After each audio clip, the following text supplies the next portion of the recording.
नमस्कार। NDTV India पर आपका स्वागत है। मैं हूं अदिति राजपूत। धराली, जहां पर कल से आसमान टूटा हुआ है, लोग फंसे हुए हैं, गांव के गांव बह गए हैं। और इस सब के बीच में अब रेस्क्यू ऑपरेशन युद्ध स्तर पर चलाया जा रहा है। सबसे बड़ी प्राथमिकता यहाँ पर लोगों की जान बचाने की है, जो उस सैलाब की तरह आए हुए मलबे में फंसे हुए हैं। और सिर्फ एक ही जगह नहीं, दो और जगह भी प्रभावित हुई है। सुखी टॉप है, हर्षिल है, जहां पर ये पूरा इलाका जो है बुरी तरह से प्रभावित हुआ है। और धराली की जो तस्वीरें सामने आई, उसने पूरे देश को हिला कर रख दिया। और एक बार फिर से कहीं ना कहीं ये सवाल उठ रहा है कि क्या ये हमारे लालच का नतीजा है?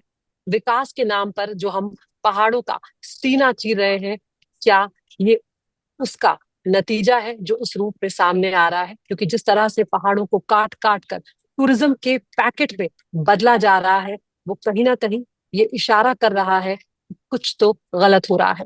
इस मुद्दे पर हमारे साथ चर्चा करने के लिए जुड़ रही है बेहद खास मेहमान मल्लिका भनोट जी है हमारे साथ। गंगा आह्वान की सदस्य हैं और साथ ही भगीरथी भगीरथी जो नदी है, उनका जो इको सेंसिटिव जोन है, उस कमेटी की भी मेंबर है जो इसी इलाके में आता है।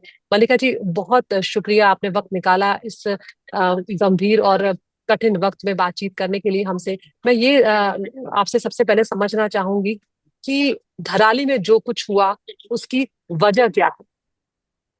कि धराली में कल तक तो ऐसा लग रहा था कि ये बादल फटने की घटना है जो अक्सर करके पहाड़ों में कॉमनली देखी जाती है।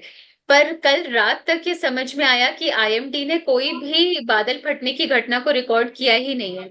तो ये एक बात निकल कर आई जो 2023 में काफी अच्छे एक जियोलॉजिस्ट हैं, डॉक्टर नवीन जयाल, जो ग्लेशियर्स पे काम करते हैं। उन्होंने ये प्रिडिक्ट किया था कि इस तरीके से धराली क्षेत्र में स्पेसिफिकली आइस रॉक आवलांच जो है, इसकी संभावना उन्होंने बताई थी। और धराली में खास तौर पे इसीलिए मैं आपको बता रही हूँ क्योंकि ये हैंगिंग ग्लेशियर्स हैं। और इन हैंगिंग ग्लेशियर्स के साथ में जो ट्रिब्यूटरीज नीचे आती हैं, वो ट्रिब्यूटरीज जो है वो कभी भी इस तरीके का रूप, इस तरीके की मडस्लाइड के रूप में आ सकती हैं। अब ये इवेंट है, पर इस इवेंट को आपदा और हादसा कैसे बनाया, वो है हमारी ह्यूमन इंटरवेंशंस ने। क्योंकि वहीं पे नदी के किनारे अगर आप देखेंगे, जो भी कल बहा भी है, वो सारी जो बिल्डिंगें हैं वो इलीगल हैं। वो होना ही नहीं चाहिए था क्योंकि वो नदी का क्षेत्र है। और नदी के आसपास उन्होंने इस तरीके से बंड बना करके और उन्होंने ऊपर की तरफ में अपना पूरा कंस्ट्रक्शन एरिया डिक्लेयर कर दिया। तो नदी ने अपना एरिया उसने वापस से रिक्लेम कर लिया। यही तो हुआ है। नदी आई है, आइस रॉक अवलांच हुआ है, और उसने अपना जो क्षेत्र था वो रिक्लेम कर लिया। ये तो हमारी ही गलती है कि हम क्षेत्र में वहां पे कंस्ट्रक्शन करके बैठे थे, जिसकी वजह से ये हादसा का रूप हो गया और इतने सारे लोगों की जान चली गई। आइस रॉक आवलांच है जो कल हुआ है, ये क्लाउड बर्स्ट इवेंट नहीं था जो अब तक ये माना जा रहा है। और ये जी। Natural event has been made into a disaster. ये जी। इवेंट था जो आपदा का रूप बनाया गया है ह्यूमन इंटरवेंशन के कारण। तो मैम, जब आप ये कहती हैं कि ये आइस रॉक एवलांच है, इसका क्या मतलब होता है और ये बादल फटने से किस तरह से अलग होता है? बादल फटने का अर्थ होता है कि आपका जितना भी जो पानी है वो इकट्ठा जब एक जगह पर ज्यादा आने लगता है, या बारिश अगर ज्यादा हो जाती है, तो एक जगह पर इकट्ठा होकर जो वाष्पीकरण से वो बादल है एक साथ बहुत ज्यादा बारिश करता है, वो क्लाउड बर्स्ट इवेंट कहलाता है। आइस रॉक अवलांच जो होता है वो जैसे जैसे आपके ग्लेशियर्स मेल्ट हो रहे हैं, पीछे की तरफ जा रहे हैं, और आपका टेम्परेचर जो है वो अचानक से डिग्री बढ़ता है। अगर एक हाई डिग्री टेम्परेचर होता है तो उसके कारण, वो पिघलने के कारण बहुत सारी डेबरी जो है वो उसी मिट्टी के साथ, ये पोपले पहाड़ है, तो ये हम्म। पूरी मिट्टी के साथ नीचे आते हैं। ये आइस रॉक अवलांच कहलाता है। तो ये दो अलग अलग इवेंट्स हैं। और इन दोनों ही अलग इवेंट्स में नदी को और जो ग्लेशियर है उसको, जो ट्रिब्यूटरी है उसको अपनी जगह चाहिए बहने के लिए। जहां भी अवरोध होएगा वहां पे हादसा जो है वो होना पक्का है। बिल्कुल। और मैम, जिस तरह से जो बात आपने कही कि नदी का रास्ता जब आप रोकेंगे, चाहे वो बसाहट करके आप रोके, चाहे वहां पर निर्माण करके रोके, चाहे आप विकास के नाम पर रोके, लेकिन नदी को अपना रास्ता वो वापस रिक्लेम कर रही है, ये बहुत बड़ी बात है। तो क्या ये जो धराली में हादसा हुआ, ये टाला जा सकता था? धराली में हादसा बिल्कुल टाला जा सकता था, और ये दो तरीकों से टाला जा सकता था। एक तो ये, शुरुआत में ही वहां पर ये कंस्ट्रक्शन जो हुआ इसको रेगुलेट करना बहुत जरूरी था। ये हम्म। कंस्ट्रक्शन ही आपने जो फ्लड प्लेन पे अलाउ किया है ये गलत था। थ्री थ्री स्टोरी बिल्डिंग्स बनाना, मतलब ये तो औचित्य ही नहीं है, तो वैसे भी पहाड़ों में अलाउड नहीं है। आप वहां पर तीन तीन माले के होटल खड़े कर रहे हैं, ये तो मतलब ढहना ही था, ये तो बस वक्त की बात है, अब नहीं तो कभी कुछ और होना ही था। ये तो एक तरीका था उसको रोकने का। और दूसरा था अर्ली वार्निंग डॉपलर सिस्टम। ये एक चीज है जो पहाड़ों में अब एक रेगुलरिटी होनी जरूरी है, क्योंकि आप भी मानेंगे कि जो क्लाइमेट चेंज इवेंट्स हैं वो अब आने वाले वक्त में बढ़ते ही जा रहे हैं, और हमारे हिमालय क्षेत्र जो है वो इससे सबसे ज्यादा प्रभावित होने वाले हैं। तो इन सभी क्षेत्रों में अर्ली वार्निंग सिस्टम्स होना बहुत जरूरी है, ताकि लोग जो है वो सही समय पर अपनी जान तो बचा सकें, जी उनको पता तो चले कि ऐसा कुछ हो रहा है। तो ये दो चीजों से ये बचाया जा सकता था। आप वहां पे कंस्ट्रक्शन नहीं करते तो लोगों की जानों की और माल की, जान माल की हानि नहीं होती। और अगर आप अर्ली वार्निंग कर देते तो लोग जो है वो सेफ जगह पे कम से कम पहुंच तो पाते। ये दोनों ही चीजें नहीं है सरकार की तरफ से, विच इज वाई हम यहाँ पर हैं जहाँ हैं। बिल्कुल। एक चीज और है कि ये धराली में पहली बार नहीं हुआ है, 3 बार इससे पहले भी हो सकता है, जो मैं अलग अलग रिपोर्ट्स पे पढ़ रही हूँ। 1835 में अगर मैं गलत नहीं हूँ तो 2013 में और 2014 में। तो इसका मतलब है कि विशेषज्ञ वैज्ञानिक जो है वो इससे पहले भी ये बात चेता चुके थे, वो सतर्क कर चुके थे कि यहाँ से इसे शिफ्ट किया जाना चाहिए। ये नदी के रास्ते में पड़ रही है और कभी भी इस तरह की स्थिति जो है वो पैदा हो सकती है, यानी कि हमें पता था कि ये जो हुआ है ये कभी भी हो सकता था। बिल्कुल बिल्कुल, ये तो सारी आपदाओं के साथ है दीदी, पहले भी जो हुआ है हम्म 2013 की आपदा से लेकर ऋषि गंगा की 2021 की आपदा से लेकर जोशीमठ में जो लैंड सिंकिंग हुई उसको लेकर, फॉरेस्ट फायर से लेकर, ऐसी कोई कोई आपदा ही नहीं है उत्तराखंड में जो वैज्ञानिकों को, जो विशेषज्ञों को सरप्राइज कर सके। हम तो कब से वार्न कर ही रहे हैं और कब से इसी बहस पर हैं ही हैं कि ये संवेदनशील क्षेत्र है, यहाँ पर संरक्षण करने की जरूरत है। इसका दोहन अगर हम इसी प्रकार से करते रहेंगे तो हम खो देंगे। और ये हिमालय क्षेत्र की जो इकोसिस्टम सर्विसेज हैं और हमारे देश के लिए जो उसकी वैल्यू है वो समझना बहुत जरूरी है। इस समय पर अगर हम हिमालय को संरक्षित नहीं कर पाए तो इसका प्रभाव पूरे पूरे हमारी नॉर्थ इंडिया पे इम्पैक्ट करेगा। गंगा बेसिन जो है वो पूरे नॉर्थ इंडियन को सींचता है, और ये तो उद्गम घाटी है गंगा की। और हम्म आपको हैरानी होगी, हमारी राष्ट्रीय नदी गंगा है, और 2500 किलोमीटर की गंगा में से सिर्फ 100 किलोमीटर की गंगा है इस देश के अंदर जो नैसर्गिक प्रवाह में है।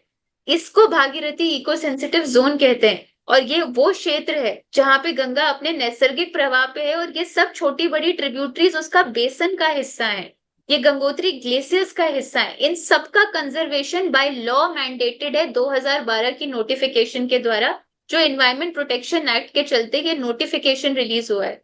जिस कमेटी का आपने भी चर्चा करी, मॉनिटरिंग कमेटी भागीरथी ईएसजेड की, जिसकी मैं भी हम्म एक सदस्य हूँ, वो हम्म यही हमारा मकसद ही यही है कि हम इस एरिया को कैसे संरक्षित कर सकें, और इस राष्ट्रीय नदी के लास्ट बचे हुए प्रवाह को कैसे बचा के रखें।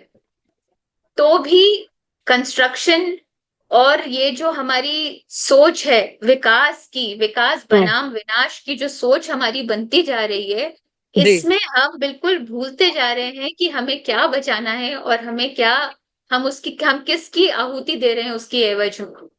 ecosystem services of Himalayas are nowhere even remotely close to the little development that you can do in this area.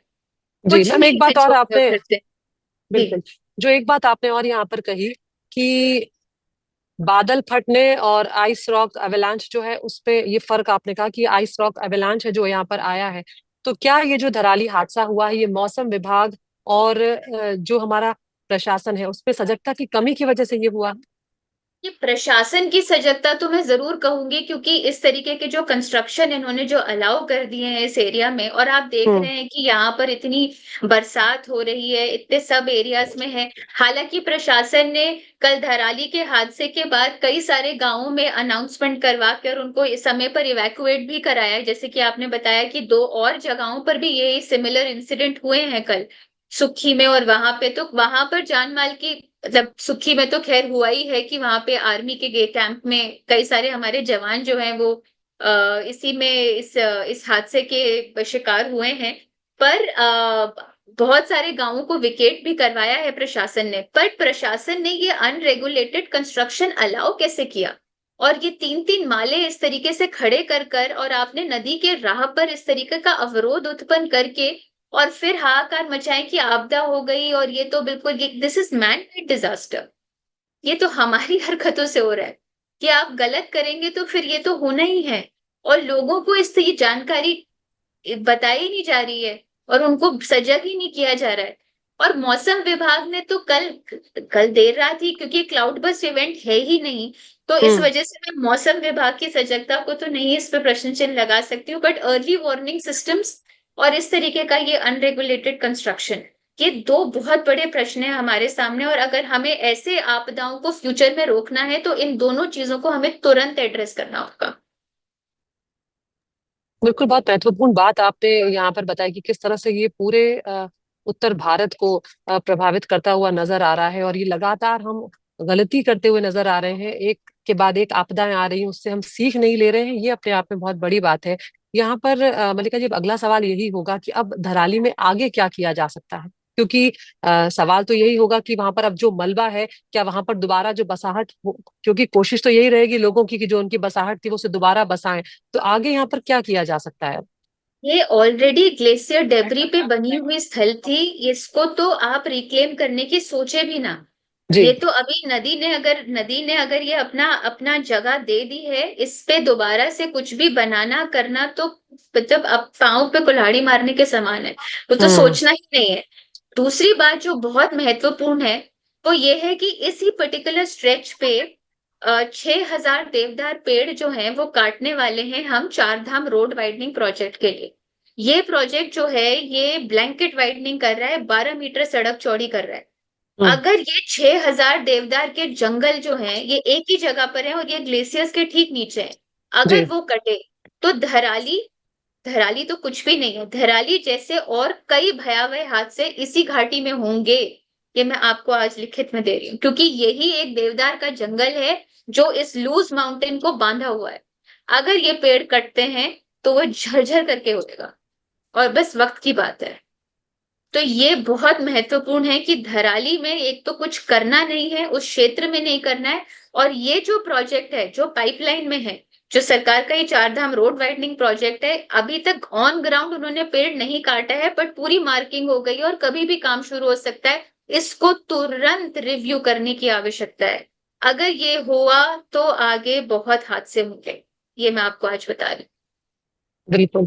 तो यहाँ पर अब हम यही उम्मीद कर सकते हैं मल्लिका जी कि ये जो एक्सपर्ट्स की बातें हैं, सरकार इन पर ध्यान दे, गौर करे, और जितनी हूँ। जल्दी बिल्कुल हो सके इन त्रासदियों को रोकने के लिए कदम उठाए जाने चाहिए, क्योंकि विकास किया जाना है, उसके लिए हम सब अग्री करते हैं, सहमत होते हैं, लेकिन विकास की राह जो है वो उस तरह से तय की जाए कि वो समग्र विकास हो। ये नहीं हो सकता बिल्कुल कि हम प्राकृतिक आपदा को यहाँ पर निमंत्रित करें। बहुत बहुत बिल्कुल बिल्कुल। धन्यवाद मल्लिका जी, आप हमसे जुड़ी, आपने आपका वक्त भी बहुत निकाला।